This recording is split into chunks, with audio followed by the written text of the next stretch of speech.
दोस्तों, एक समय की बात है। चंद्रगुप्त और चाणक्य थककर चूर हो गए।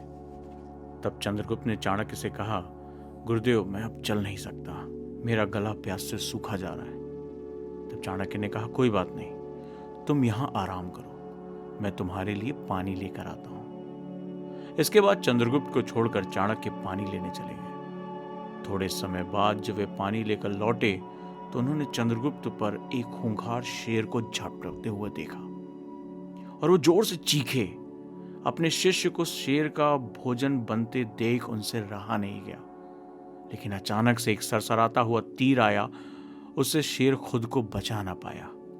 वो किसी कटे हुए फल की भांति दूर जा गिरा और तीर चलाने वाला सेल्यूकस था।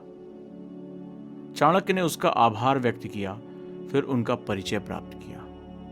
आप कौन हैं? सेल्यूकस ने पूछा।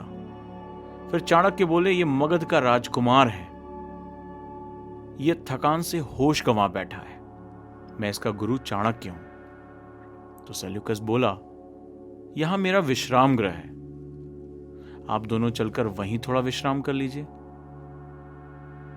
हम अवश्य आएंगे, चाणक्य ने कहा, परंतु इस समय नहीं। आपने मेरे शिष्य के प्राण बचाकर हम पर उपकार किया है।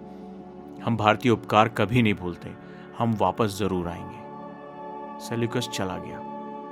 चाणक्य ने चंद्रगुप्त को होश में लाने का प्रयत्न किया और चंद्रगुप्त को सारी बातें बताईं। तो चंद्रगुप्त बोला, हम थोड़ी देर के लिए उनके शिविर में चले क्यों नहीं जाते?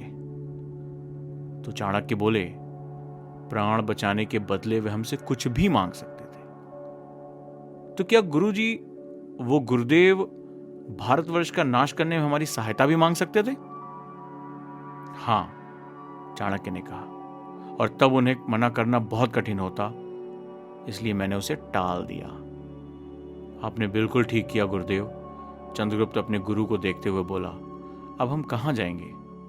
चलो, पास ही ऋषि का आश्रम है, पहले चलकर उनसे आशीर्वाद लेते हैं और फिर उनके आश्रम में हम दोनों विश्राम करते हैं। इस तरह से गुरु चाणक्य ने अपने शिष्य के सामने आए हुए एक बहुत बड़े संकट को टाल दिया और भारत के सामने भी आए हुए एक बहुत बड़े संकट को टालने का आह्वान किया।